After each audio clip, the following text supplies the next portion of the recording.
आराम से बैठा रहा तो लागत है के बतिया में तू तेरा दिल सपनों में आके जगह बना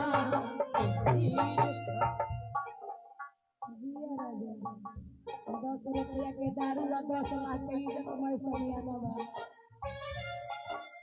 तू तेरा दिल सपनों में बेचारे काहे पीने बाड़े इनकर जवन रही दूसरा ले बियाह कर देबे बढ़िया इनकर के छूटा छोड़ के भाग गई ना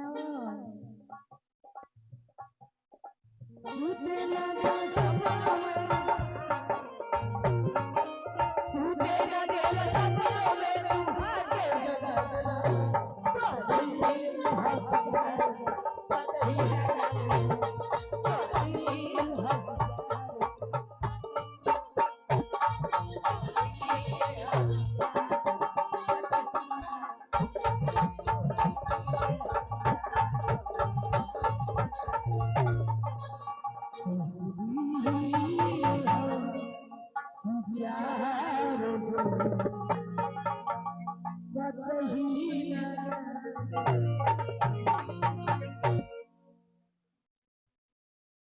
ये दिल है कि चार्जर का कहीं लगा लेना। इस गाने पे खुश होंगे हमारे बड़े भाई ग्राम लालाचक के आन बान साहब, गरीबों के मसीहा, गरीबों की आवाज, परम आदरणीय अपू यादव जी, शानदार प्यार पुरस्कार भैया की तरफ से 1100 रुपया का आया है। मैं और मेरी कंपनी उनका स्वागत करती है, अभिनंदन करती है। और धर्मसाई की तरफ से बार बार पुरस्कार प्यार भाई की तरफ से मिल रहा है। जय हो। मुन्ना भैया जिगरा निवासी जिगरा ज्ञानपाल साहब, मास्टर साहब, उनके तरफ से भी बहुत सारा पुरस्कार प्यार मिल रहा है। आइए गीत और संगीत के बाद कुछ फरमाइश आया है रिकॉर्डिंग डांस का, तो रिकॉर्डिंग डांस आप लोग की सेवा में लेकर हाजिर है। एक गीत के बाद रिकॉर्डिंग का प्रोग्राम पेश कर दिया जाएगा। एक गीत आप लोग सुनिए। हेलो जी हेलो जी जे करे सुलभ कईनी ओ करे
ये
देले बारो जवना के खाली हो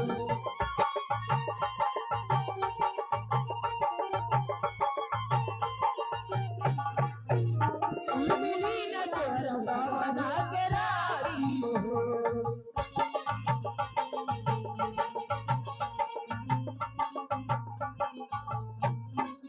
देले बारो जवना के खाली हो मिली न तोहरा जवना के रानी तोरी पारो के भी तोहरा मिली न मंदिर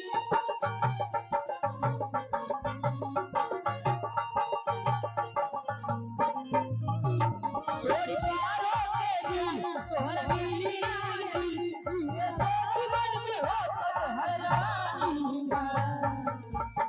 सोनी कर पारो लागे घरे जानी सोनी कर पारो लागे जानी